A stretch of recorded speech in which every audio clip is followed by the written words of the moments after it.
Resident Evil created the world of survival horror, and it changed the way we looked at video games forever. The game pulls you in with this interesting story and characters that Capcom really focused on in its first installment and would only continue to get better in the next two installments. Let's not forget the man himself, Shinji Mikami, who brought this universe to life.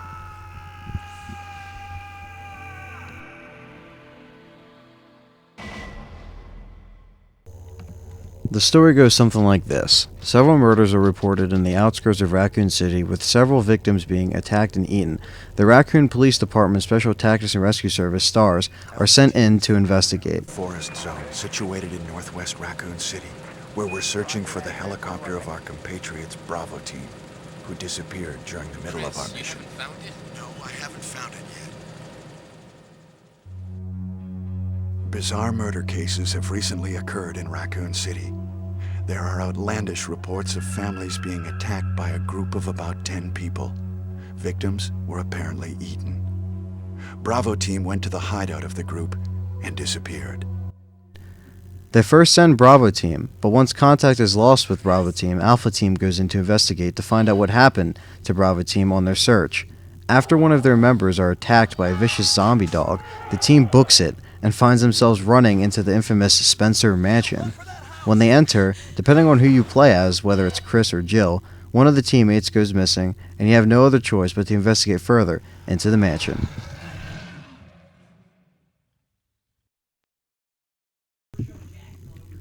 This is where the game begins. Now, for this review, I will be showing you through Jill's scenario. In this case, Chris and Wesker end up missing, and you're left with Barry at the start of the game.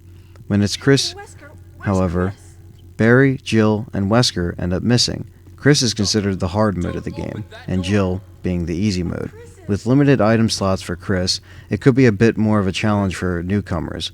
Jill happens to be my favorite video game character of all time, so give me a break, because she just had to be used for this review.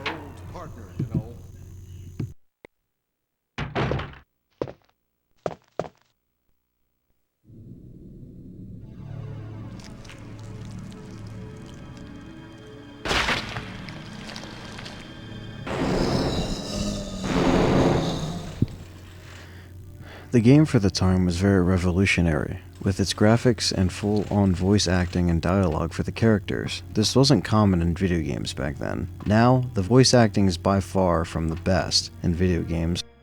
Oh, Barry! That was too close.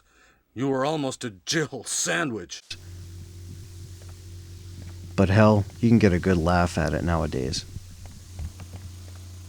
The gameplay at the time was like no other. You have complete control of where you want to go in the mansion at all times, and can backtrack to wherever you needed to go for the game's progression. Some people complain about the clunky tank controls, but you can get used to them real fast. Maybe it's just me, but I never had a problem with the controls. Maybe because I'm a hardcore fan, or maybe because it's just me. But if you can get past that, the game is just a great adventure of horror, with several zombies and BOW action that the T-Virus has in store for you, as well as puzzles that are very easy yet interesting to solve, and really add flavor to the gameplay. There's also several endings to the game itself, which depend on the character's choices throughout the game. This on its own was very new and fresh back in 1996. An overall playthrough of the game will keep you on the edge of your seat and will keep you entertained and awaiting what's around the next corner. This is definitely one of the more straightforward Resident Evil titles. As you play, you read several files that are laid out around the mansion that reveal more about the secrets of the Spencer Mansion and the T-Virus that all belong to the Umbrella Corporation. That alone is a taste of what's to come in the Resident Evil series, as things expand and grow throughout just this trilogy alone for the PlayStation. And for those of you who have played the other installments, you know exactly what I'm talking about.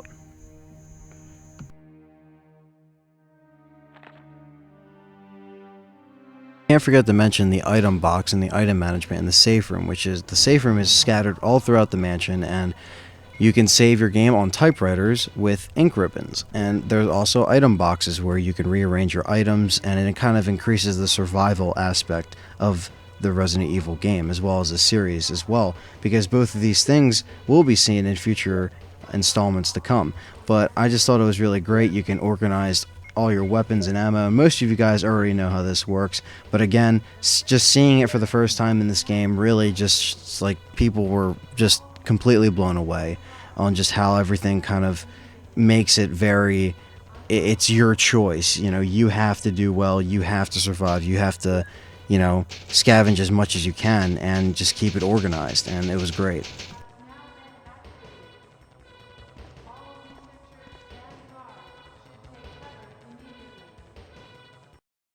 There are many moments in this game where you can still jump, and trust me, don't underestimate it because the game is almost 17 years old. It is still very effective and catches you off guard. Let's face it, it created the world of survival horror and still has an impact on video games today. The game is very well put together as a survival horror game and has everything you need to leave yourself satisfied. I can't say or show very much without giving everything away, but if you haven't played this classic, you are missing out. It's been almost 17 years since the game's release back on March 30th in North America in 1996. I thought it was a perfect time to do a review and kind of relive the game that got me into video games and also introduced me into one of my favorite video game series of all time, Resident Evil. Chris Redfield,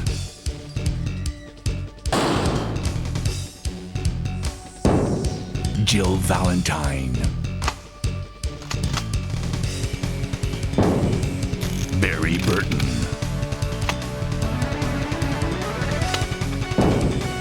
Rebecca Chambers,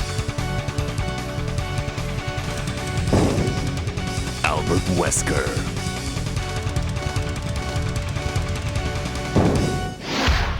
Resident Evil.